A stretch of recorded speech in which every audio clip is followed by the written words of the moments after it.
ခင်ဒီနေ့သင်ပေးမှာဒီပြောင်းပွင့်အိတ်ထိုးနေပါနော်အဲ့ဒါလေးကိုခင်က Miss Cotton အရောင်စကလေးရဲ့ SI3mm လေးကိုသုံးပြီးတော့ထုတ်ပြထားပါတယ်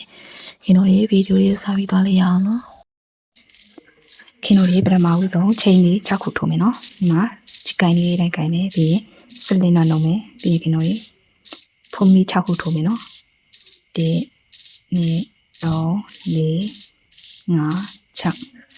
ချိန်6ခုထိုးပြီးသွားပြီဆိုရင်ခင်တို့ဒီပထမဦးဆုံးထိုးရတဲ့ချိန်ကိုရှက်ကောလှမ်းဆက်မယ်။နော်ရှက်ကောလေးပထမကျွေးရလေးဒုတိယချီပါမယ်။ခင်တို့ရေရှက်ကောဆက်ပြီးသွားပြီဆိုရင်ချိန်ဝမ်းတက်မယ်။ချိန်ဝမ်းတက်ပြီးတော့ဒီမှာဒီအပေါက်အပေါက်ထဲမှာတိုင်တိုး12တိုင်ထုံးမယ်။ပြီးရင်ခင်တို့ရေတစ်ခုထိုးပြီးပြီဆိုရင်မချစ်ကလေးနဲ့မှတ်ထားမယ်။တိုင်းပြီးရင်2တိုင်း3တိုင်း4တိုင်းတိုင်တိုးလေး12တိုင်းထိုးသွားမယ်နော်5 6 9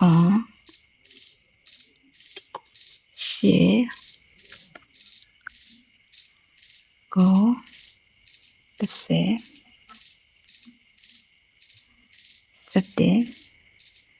စနစ်ဆိုခင်တို့ဒီနောက်ကခြေလေးကိုဖြတ်လိုက်မယ်ဆိုရင်ဒီမှာတိုင်တိုး12တိုင်ထိုးပြီးသွားပြီဆိုရင်ခင်တို့ဒါလေးဖြုံမယ်ပထမဆုံးထိုးတဲ့တိုင်လေးကိုခင်တို့ရှက်ကောလေးဆက်ရှက်ရဲ့ဒီပထမခြေရနေပြီးဒုတိယခြေကိုစနေလောက်လိုက်တယ်အဲဆိုရင်ဒါမျိုးပုံစံလေးရပြီးရင်ခင်တို့ချိန်တစ်ခုတက်မယ်နော်ဆိုခင်တို့ဒီမှာချိန်တစ်ခုတက်မယ်အဲ့ဒီအပေါက်ထဲမှာပဲတိုင်တိုးလေးတစ်တိုင်ထိုးလိုက်မယ်အဲမျိုးလေးပြီးပြီဆိုရင်ခင်တို့ချိန်လေးကို1 2 3 4နော်ချိန်လေးကိုတက်ပြီးတော့အပေါ်မှာ2ရက်တင်မယ်2ရက်တင်ပြီးတော့ခင်တို့ဒီဘက်ဖေးပေါက်အဲ့ဖေးပေါက်လေးကိုထည့်မယ်နှစ်ကြိုးတွေကတစ်ခါထုံမယ်နော်နောက်နှစ်ကြိုးတွေကတစ်ခါထုံမယ်ပြီးခင်တို့နောက်ထပ်2ရက်တင်မယ်နောက်ထပ်2ရက်တင်မယ်အဲ့ဒီအပေါက်ထဲကိုပဲထည့်မယ်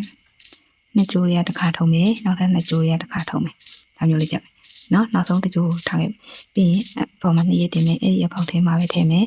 နှစ်ကြိုးတွေကတစ်ခါထုံမယ်နှစ်ကြိုးတွေကတစ်ခါထုံဆိုခင်တို့ဒီအပေါ်မှာ4ခုရှိတယ်အဲ့4ခုတွေကနေတစ်ခါလေးဆွဲထုံမယ်ဒါမျိုးလေးရမယ်ပြီးခင်တို့ဒီ1 2 3 4ချိန်လေးကိုထုံမယ်ဘေးအပေါက်ဒီဘက်ဘေးအပေါက်မှာတိုင်တိုးလေးတစ်တိုင်းထုံလိုက်မယ်အဲဆိုခင်တို့ဒီမှာပွင့်ဖက်လေးတစ်ခုရသွားပြီဆိုရင်နောက်တစ်ချိန်လေးကိုတက်မယ်အပေါ်မှာ2ရက်တင်မယ်ဒီဘက်ချိန်ဒီဘက်ပေါက်လေးမှာ2ရက်တင်တိုက်ရှိ2ကြိုးရတစ်ခါတော့2ကြိုးရတစ်ခါတော့ပြီးအပေါ်မှာ2ရက်တင်မယ်အဲ့ဒီအပေါက်ထဲမှာပဲ2ကြိုးရတစ်ခါတော့နောက်ထပ်2ကြိုးရတစ်ခါတော့ပြီးတော့2ရက်တင်အဲ့အပေါက်ထဲမှာပဲ2ကြိုးရတစ်ခါတော့နောက်ထပ်2ကြိုးရတစ်ခါတော့ပြီးအပေါ်မှာ4ကြိုးရှိရင်တစ်ခါလေးဆွဲတော့အဲဆိုရင်2ရက်တင်တိုက်ရှိ3တိုင်ပါနော်ပြီးရင်1 2 3 4ချိန်လေးကိုထိုးပြီးပါခင်လို့ဘေးအပေါက်မှာတိုက်တိုးလေးတစ်တိုင်းဆက်မယ်အဲဆိုရင်ပွင့်ဖက်လေး2ခုရပါပြီအဲဆိုရင်ပွင့်ဖက်လေး6ခုရအောင်ထိုးလာပြီနော်အဲဒါဆိုရင်ဒီမှာခင်လို့ထိုးလာတာနောက်ဆုံးရောက်ပြီဆိုရင်အပေါက်လေးမှာတိုင်တုံးလေးတစ်တိုင်းထိုးမယ်ပြီးရင်ချိန်ဝမ်းလေးတက်ပြီးတော့ခင်လို့လေးဒါလေးကိုဖြတ်ပြီးမယ်နော်အဲဆိုရင်ဒါမျိုးအပွင့်လေးတစ်ပွင့်ရပြီးရင်ဒါလေးကိုခြေသိမ်းမိမယ်နော်ဒီနောက်ထဲကိုထည့်ပြီးတော့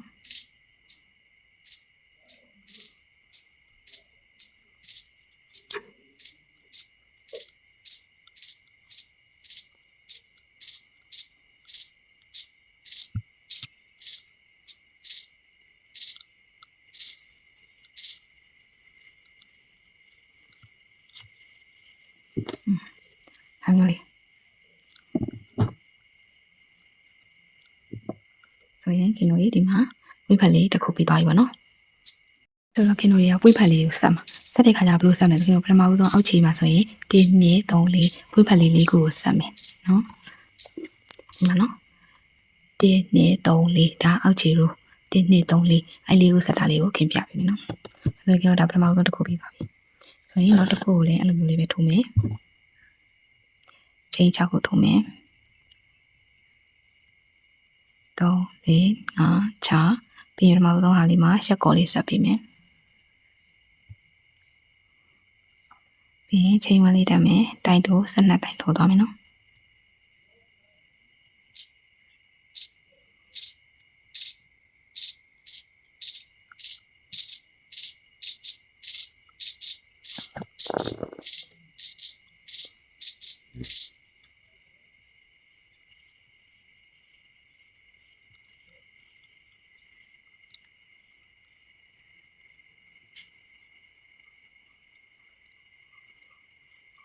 ခေတိုင်တို့12တိုင်ပြီးသွားပြီဆိုရင်ခင်တို့ပထမဆုံးတိုင်မှာရှက်ကော်လေးဆက်မယ်ပြီးခင်တို့ချိန်ဝန်းတက်မယ်ပြီးအဲဒီပေါက်ထဲမှာပဲ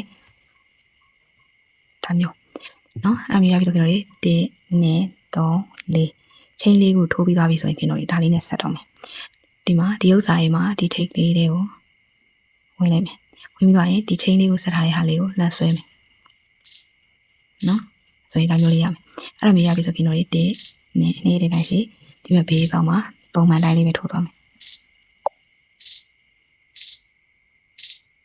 ခုနပွင့်ဖတ်ထိုးခဲ့သလိုပဲထပ်ထိုးသွားမယ်နော်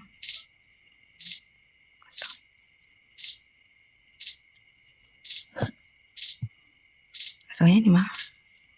ဒီခင်တို့ချိန်လေးကိုပြီးသွားပြီဆိုရင်ခင်တို့ဒီမှာဘေးတစ်ပေါက်မှာတိုင်တိုးလေးဆက်မယ်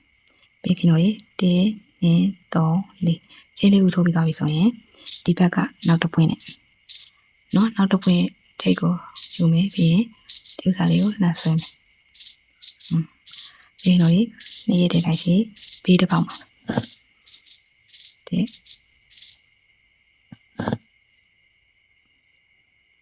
နဲ့တော့နော်နောက်လေး1 2 3 4နော်ပြီးဒီဘေးမှာတိုင်တိုးလေးထုံးမယ်အဲဆိုရင်ဒီမှာအပွင့်ဖက်လေးနှစ်ခုကိုဒါမျိုးလေးဆက်လိုက်တာပြီးရင်ဒီဘက်ကဟာလည်းပွင့်ဖက်လေးကိုဆက်ပြီးထိုးသွားမယ်နော်ဒီလိုမျိုးပုံစံလေးဖြစ်မှာအဲ့ဒါဆိုရင်ဒီမှာဒီလိုပုံစံလေးရမယ်နော်ဒီမှာဒါပန်းဝင်လေးနှစ်ပွင့်အောင်ဆက်တာခင်းသွားကြတော့1 2 3 4 4ကိုအဲ့လိုမျိုးလေးဆက်သွားမယ်ဒီမှာ1 2 3 4 4ကိုဆက်သွားရင်နော်နှစ်ခုထည့်ပြီးတော့လေဒီလိုမျိုးပုံစံလေးတိုင်းပဲ4ဝက်ဆက်သွားမယ်4ဝက်ဆက်ပြီးသွားပြီဆိုရင်တော့လေ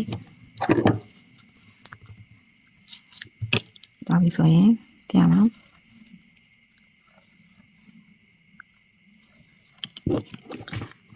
4ဝက်တန်းပြီးသွားပြီဆိုရင်နောက်တစ်ခုကကြတော့5 6 9ဒီနှစ်ခုရဲ့ထိတ်ကိုထိရမယ်ဒီဥစ္စာဖြစ်ရမယ်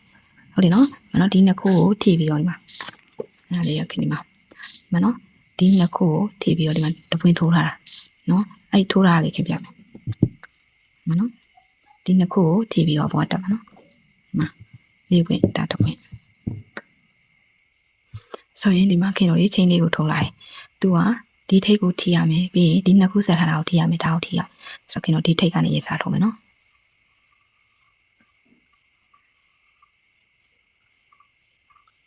ဘေးပေါင်းမှာ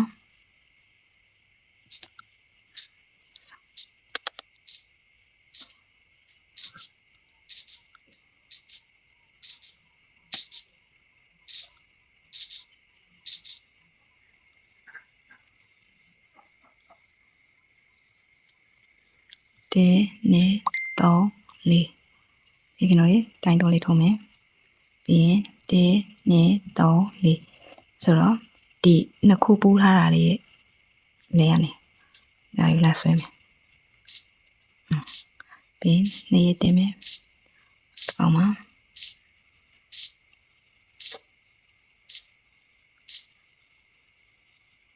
နဲ့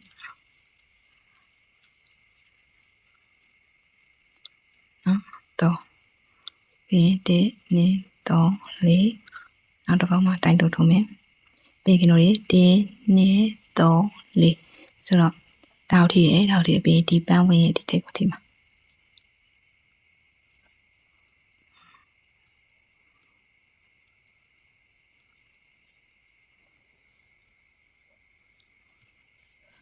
ဆိုတော့အပွင့်3ပွင့်ရထိရမယ်3ပွင့်ရလွတ်နေမှာအဲ့လိုနော်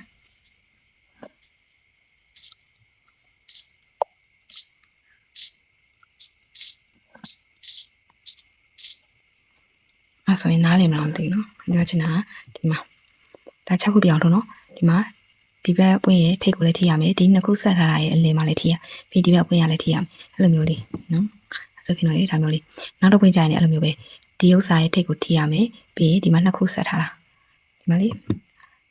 ဒီနှစ်ခုဆက်ထားတဲ့ထိတ်ကိုလည်းထိရမယ်ဒီမှာပေါ့ဒီဘက်မှာသူကခိုင်အောင်တုတ်တဲ့ပုံစံမျိုးပေါ့နော်ဒီမှာဒီအပွင့်ကိုလည်းထိရမယ်ဒီနှစ်ခုဆက်ထားတာကိုလည်း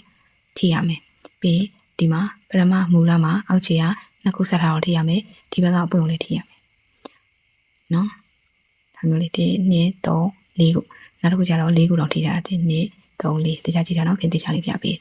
ပြီးနောက်တစ်ပွင့်ကိုလည်းအဲ့လိုမျိုးပဲ1 2 3 4ချက်ထိတယ်ပထမဆုံးပွင့်က1 2 3 3ခုထိတယ်နောက်တစ်ပွင့်ဆက်တဲ့ခါကျရင်4ခုအဲ့လိုမျိုးလေးအဲ့လိုမျိုးဒါမူလအောက်ခြေက4ခုအပေါ်မှာ3ခုအောက်မှာလည်းအဲ့လိုမျိုးလေး3ခုကျွန်တော်ရေးစမ်းမယ်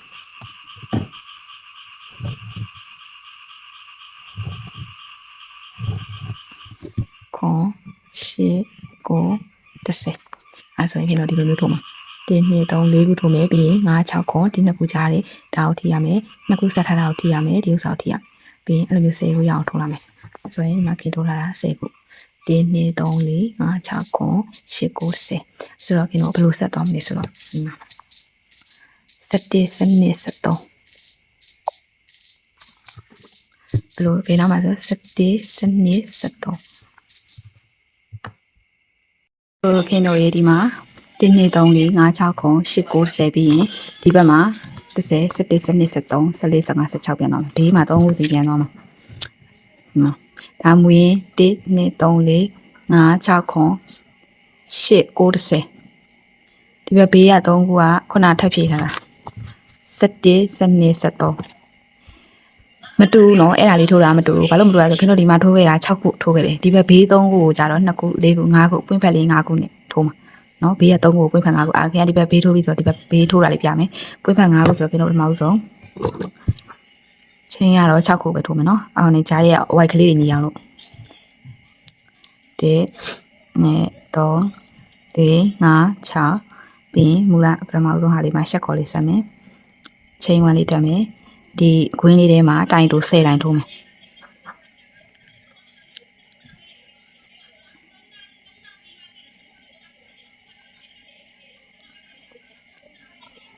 5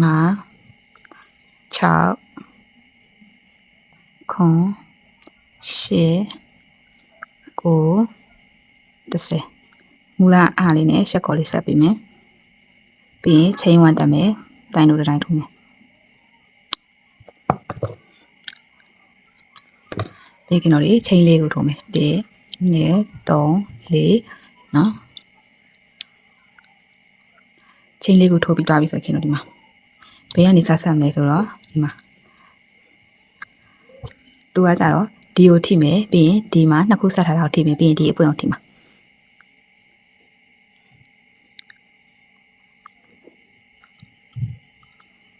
ပြီးရင်နှစ်ရတင်တိုင်ရှိပြီးအပေါက်လေးတွေကိုထည့်မယ်ဒါတော့ပုံမှန်တိုင်းလေးပဲထိုးသွားမယ်နော်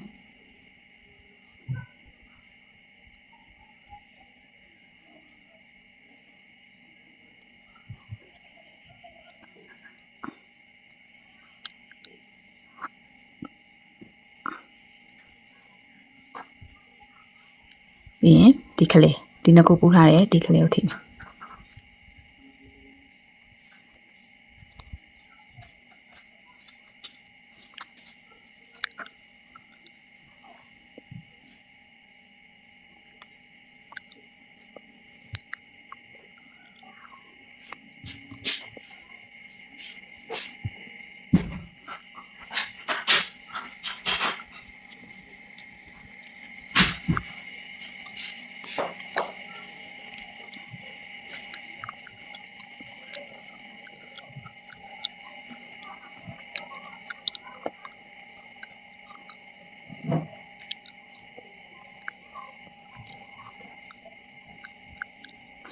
ဒီကနေ့ဒီထိတ်ကလေးကိုထိမယ်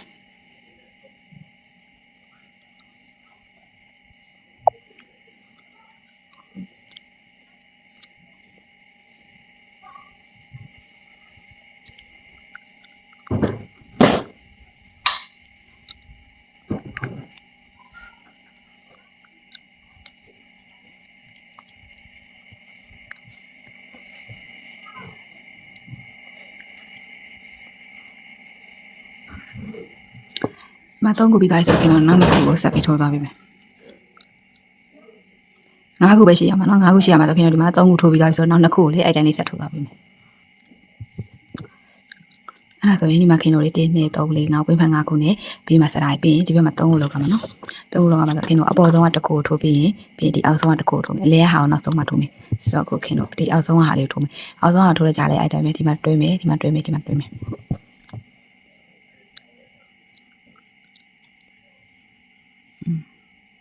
ဒီကနေစတွဲရမှာ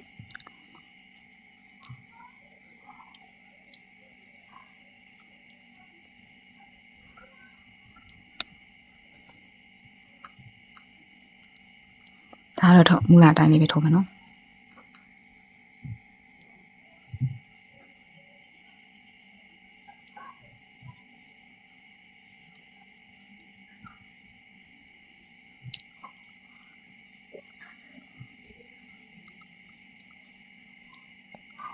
ဒါပြီဆိုရင်ဒီနော်လေဒီမှာဒီကလေးကောင်တွဲမယ်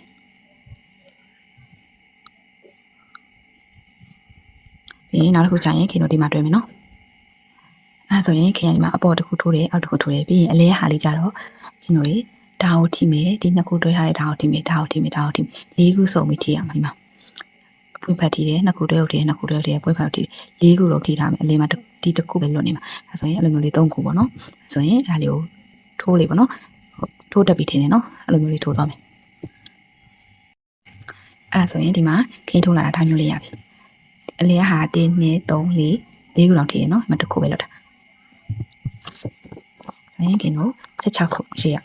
နော်16ခုရှိပြီးနောက်ရိုးကြရင်ဘယ်လိုထုံးလဲဆိုတော့ခင်းတို့လေဒီမှာဒီနှစ်ခုကြားမှာ1ပွင့်2ပွင့်3ပွင့်4ပွင့်5ပွင့်6ပွင့်9ပွင့်10ပွင့်9ပွင့်10ပွင့်17ပွင့်12ပွင့်အဲ့ဒါဆိုရင်ခင်းတို့လေအဲ့12ပွင့်လေးထိုးသွားပြီမယ်နော်ပြီးရင်ခင်းတို့ပြန်တွေ့မယ်နော်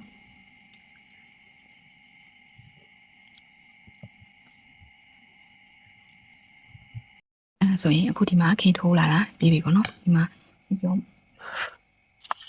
ခင်ပြောမယ်5ခုပွင့်ဖက်5ခုထိုးတာလေးက1ခု2ခု3ခု4ခု5ခု6ခု6ပန်းပွင့်6ခုမှာပဲပွင့်ဖက်5ခုရှိမှာနော်ဒီမှာကျန်တဲ့ဟာတွေအကုန်လုံးဒီမှာပွင့်ဖက်6ခုလေးပဲထိုးတော့မှာနော်ဒါအပေါ်ဆုံးရိုးမှာဆိုရင်ခင်ဗျဘယ်နှခုရှိလဲဆိုရင်1 2 3 4 5 6 9 10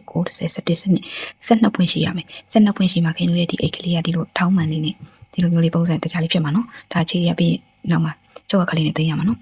ဆိုရင်ခင်ဗျအပေါ်အဲ့တိုင်းလေးပဲဆက်ထုတ်သွားမယ်ဟောဆက်ထုတ်သွားပြီမှာနှစ်ခုကြားထဲမှာတစ်ခုနှစ်ခုကြားထဲမှာတစ်ခုနှစ်ခုကြားထဲမှာတစ်ခုဒီကိုလည်းထိမယ်ဒီဆက်ထားရအောင်လည်းထိမယ်ဒီဘက်ကပွင့်ဖောက်လည်းထိအဲ့လိုမျိုးပဲထိုးသွားမယ်နောက်တစ်တိုင်းကျရင်လည်းခင်ဗျ12ခုပဲရှိပါအဲ့လိုမျိုးပတ်လက်လေးတွေကိုလိုချင်တဲ့အချိန်ရောက်လည်းထိထိုးသွားမယ်နော်အဲ့ဆိုရင်ခင်ထိုးပြီးတော့ခင်လိုချင်တဲ့အချိန်ရောက်တဲ့ခါကျရင်ခင်တို့ပြန်တွေ့မယ်နော်ဒါကတော့မူလဒီအကွက်ကလေးတွေမမကြည့်ဘူးဆိုတော့ဒီဖိယုံအေးချသူက1 2 3 4ဒီအောက်ကို4ကိုအရင်လာတယ်ပြီးရင်5 6ခုဆိုပြီးဒီ3ခုအပေါ်3ခုပြီးရင်အောက်3ခုဒီဘက်ဘေးရ3ခု3ခုကကြတော့တပွင့်မှာပွင့်ဖက်က5ခုစီပဲရှိတာနော်6ခုမဟုတ်ဘူးနော်အဲ့မှာမှားမယ်နော်5ခုစီရှိမှဒီအပေါ်ကပချလေကအပွင့်12ပွင့်ဖြစ်မှာ5ခုစီမထိုးခဲ့ဘူးဆိုရင်အဲ့ဒါ12ပွင့်မကောင်းတော့အများကြီးဖြစ်သွားမှာအဲ့နေရာမှာတတိထားဖို့နော်ဒါကတော့အောက်ခြေရဲ့ body frame ဒါကတော့အောက်ခြေရဲ့ frame လေးပေါ့နော်ဒီပုံစံတိုင်းလေးထုတ်လုံးဝမမှားဘူးပေါ့နော်အဲဆိုရင်ကျွန်တော်တို့ကိုလိုချင်တဲ့အရှိဥပမာအပေါ်ကဘယ်လက်မှတက်ချင်တာလဲစောက်အကျဲပေါ့ကွာ6လက်မှဆို6လက်မှ9လက်မှဆိုရင်9လက်မှအဲ့လိုမျိုးလေးတက်ပြီးတော့ထပ်ထိုးသွားမယ်နော် Okay အဲ့ဆိုရင်ခင်ရဒီမှာခင်ထိုးလာတာဘယ်နဲ့တန်းလဲဆိုရင်1 2 3 4 5 6 9 10 9နော်ဟိုဘက်4တန်းဒီဘက်4တန်းဒီလေမှာတစ်ဖက်ပေါ့နော်အဲ့ဆိုခင်တို့ရေပွင့်ဖက်လေးအောင်12ပွင့်ရှိလိုက်ရည်ချင်းနဲ့1 2 3 4 5 6 9 10 9 10 11 12ပွင့်ရှိအဲ့တော့ခင်တို့အပေါ်အိတ်ကလေးကဘယ်လိုလဲဆိုတော့လိုလေးကွာဒီလိုအဝိုက်ကလေးသွားမှာဖြစ်တဲ့အတွက်ကြောင့်မလို့ဒီမှာပြထားတဲ့အတိုင်းပေါ့နော်အဲ့လိုအဝိုက်ကလေးသွားမှာဖြစ်တဲ့အတွက်ကြောင့်ခင်တို့ဒီဘက်မှာဆိုရင်ဒီမှာစပြီးတော့သူကချုံပြီးတော့လေအဲ့လိုအပေါ်တက်သွားရမှာကျုံပြီးတော့အပေါ်တက်သွားရမှာဖြစ်တဲ့အတွက်ကြောင့်ခင်တို့ဒီမှာခင်မချိတ်ကလေးမှတ်ထားတယ်အလဲမှာဒီမှာဒီဥစ္စာရဲ့ဒီထိတ်ကိုလည်းထိရမယ်ပေါ့နော်အမှဆိုရင်ခင်တို့ဒီနှစ်ခုကြားမှာတစ်ပွင့်သုံးမယ်ပြီးရင်ဒီနှစ်ခုကြားမှာတစ်ပွင့်သုံးမယ်ပြီးခင်တို့ဒီနှစ်ခုကြားမှာတစ်ပွင့်သုံးမယ်ပြီးခင်တို့ဒီနှစ်ခုကြားမှာတစ်ပွင့်သုံးမယ်ပြီးရင်ဒီဥစ္စာလေးနဲ့ဒီထိတ်ကလေးနဲ့ကြားမှာတစ်ပွင့်သုံးမယ်အားလုံးကဘယ်နှပွင့်သုံးမလဲဆို1 2 3 4 5ပွင့်5ပွင့်ပဲသုံးတော့ဒီဘက်ကိုလည်း5ပွင့်သုံးမယ်ပြီးရင်ဒီဘက်ကိုလည်းအဲ့လိုပဲ5ပွင့်သုံးမယ်အဲ့ဒါ10ပွင့်ပဲရှိတော့မှာနော်2ပွင့်ပြောက်သွားတာဟုတ်ကဲ့နော်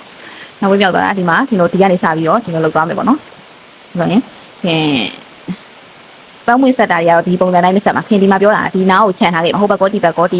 ဥစ္စာကိုခြံထားခဲ့မှာဒီတပွင့်စာလောက်ကိုခြံထားခဲ့မှာကွာခြံထားခဲ့ပြီးဒီကနေစပြီးအဲ့လိုထိုးသွားမှာပေါ့နော်ဟိုဘက်ကောဒီဘက်ကောအဲ့လိုထိုးမယ်နော်အဲ့ဆိုရင်တော့ခင်ထိုးတာလေးဗီဒီယိုရှင်းမှာဆိုလို့မပြရတော့နော်အဲ့ဒီကနေစပြီးတစ်ခုထိမယ်ပြီးတစ်ခုထိမယ်အဲ့လိုမျိုးထိုးတာတော့ဒီပုံစံတိုင်းပဲထိုးသွားရမှာဒီမှာခင်အဲ့လိုမျိုးဒီအဝိုက်ကလေးနေရာလေးကိုပြချင်တာအတွက်ကြောင့်မလို့နော်ဒီနေရာလေးကိုခြံခဲ့မယ်နော်ဟိုဘက်ကောဒီဘက်ကောဒီနေရာလေးကိုခြံခဲ့ပြီးဒီဘက်ကနေပြီးဆက်ပြီးတက်သွားမယ်နော်အဲ့ဒါဆိုရင်ခင်တို့တွေခင်မှာပေါ့နော်ဒီမှာတင်းနေတော့လေးငါးဝင့်ဆက်သွားတယ်ပြီးရင်နောက်တစ်တိုင်းကျရင်ခင်တို့တင်းနေ3 4လေးပွင့်ဒီလိုမျိုးလေးဆက်မယ်နော်ပြီးခင်တို့နောက်တစ်တိုင်းကျရင်တင်း2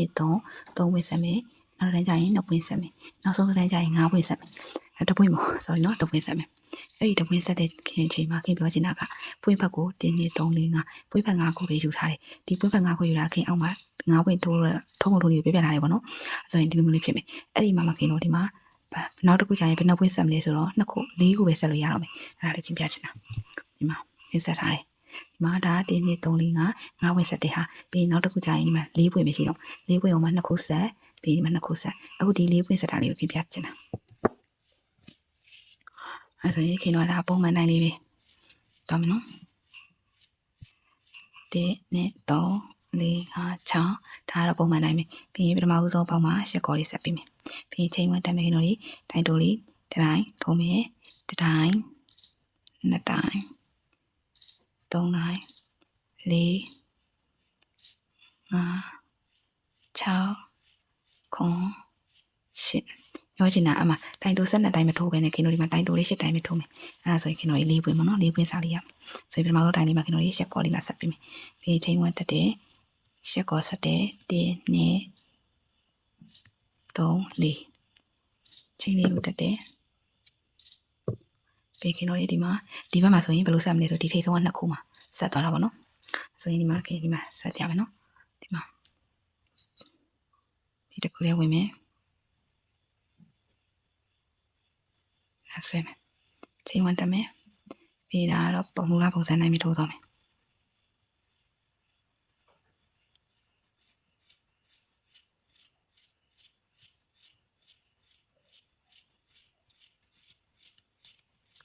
ဒါကိုဒီပွင့်ထိုးတာကိုပထမပုံစံလေးထိုးသွားလိုက်မယ်နော်ခင်ဒီနောက်မှာ၄ပွင့်ဟာလေးကိုခင်ထိုးပြခြင်းတော့အဲဆိုရင်ဒီမှာ2ပွင့်ဆက်ပြီးသွားပြီနော်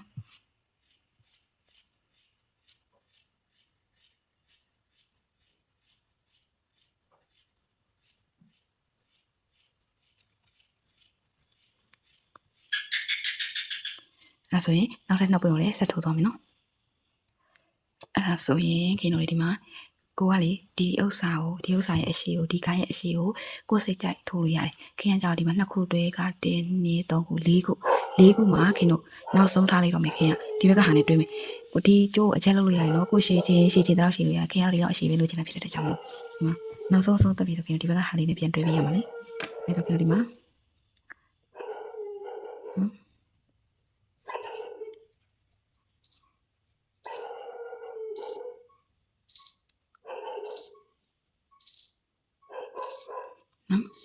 ဒီမှာ1 2 3 4ထိုးပြီးတော့ဆိုခင်ဒီဘက်ကဟာနဲ့ပြန်တွဲတော့မှာနော်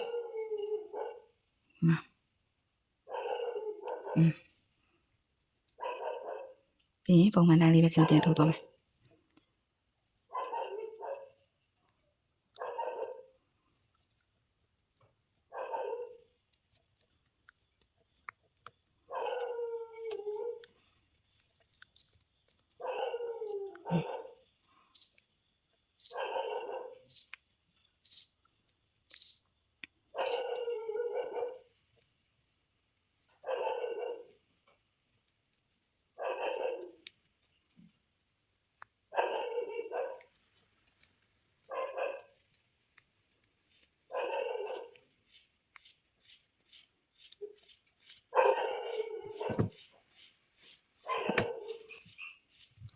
အဲ့ဒါဆိုရင်ဒီမှာခင်ဗျာနော်ဒါမျိုးလေးပြီးဒီဥစ္စာရှိကိုလိုချင်တော့ရှိလို့ရခင်ရတော့1 3 4ပွင့်မယူထားတာဖြစ်တဲ့ကြောင့်ဒီလောက်လေးပဲသွားတော့မှာအဲ့ဆိုရင်ပုံစံလေးပေါ့နော်အဲ့ကဒီပုံစံလေးရမယ်နော် အဲ့ဒါဆိုရင်ခင်တို့တွေဒီမှာအရင်ချစ်စရာကောင်းတဲ့အိတ်ကလေးတစ်လုံးရပါပြီပေါ့နော်ဒီပေါင်းပွင့်အိမ်လေးတွေကလေအထက်ကတက်မခံပဲနဲ့ဒီတိုင်းလေး3ရင်တောင်မှလှတဲ့ထဲမှာပါတယ်အဲ့လိုဆိုတော့ဒီနားမှာကိုကနေစီပေးတဲ့ချင်းနေဆိုရင်နေစီတက်နော်အဲ့တော့ခင်ကတော့ဒီတိုင်းလေးပဲလှမယ်လို့ထင်တယ်ပေါ့နော်အဲ့ဆိုဒီအိတ်ကအရန်လွယ်တယ်ဘယ်လိုလဲဒီပေါင်းပွင့်လေးတွေပဲထိုးချက်ကလေးတွေကလည်းတပုံစံလေးထိုးသွားမှာထိုင်ထိုးမယ်ဆိုရင်တော့မှတနေ့လောက်ပြည့်ဆွဲချီမရှိထိုးမယ်ဆိုရင်ပြီးလောက်တဲ့အိတ်ကလေးပေါ့သူ့ရဲ့ဟာကဖေးနားမှာလဲဆိုတော့ခင်ဒီတောင်လေးမှာပေါ့နော်ဒီမှာပေါင်းပွင့်5ခုထိုးလိုက်တဲ့နေရာရှိတယ်လေသိတယ်မလားအဲ့နေရာလေးတစ်ခုပဲပေါ့နော်ကျန်တာတွေအကုန်လုံးက6ပွင့်နေပြီထိုးရတာလေဒီမှာ2 4 5ဒီမှာဒီဘက်3ခုမှာလေခင်ပြောခဲ့ပြီအဲ့3ခုမှာပဲတောင်းဝင်တွေက9ပွင့်ထိုးရတာရှိတယ်ကျန်တာအကုန်လုံးဒီတိုင်းလေးပဲတက်သွားတာအဲ့မို့လွယ်တယ်ပေါ့နော်ဒီမှာအရင်ချစ်စရာကောင်းတဲ့အခလေးတစ်လုံးလေးပိုက်ဆိုင်မယ်ဆိုရင်ခင်ဗျဒီကလေးကိုထိုင်းကြည့်ဖို့တော့ခင်ရောကောမှပေးတယ်ပေါ့နော်ဆိုတော့အဲ့ဆိုခင်ဗျဒီကလေးကိုထိုးကြည့်တကယ်လို့အဆင်မပြေတာတစ်ခုခုနားမရတခုရှိရင်ခင်ရောမစင်ကြမှာမစိတ်ပေါက်မှာပေါ့နော်လာပြီးတော့မေးလို့ရတယ်ဆိုရင်တော့အားလုံးအဆင်ပြေကြပါစေနော်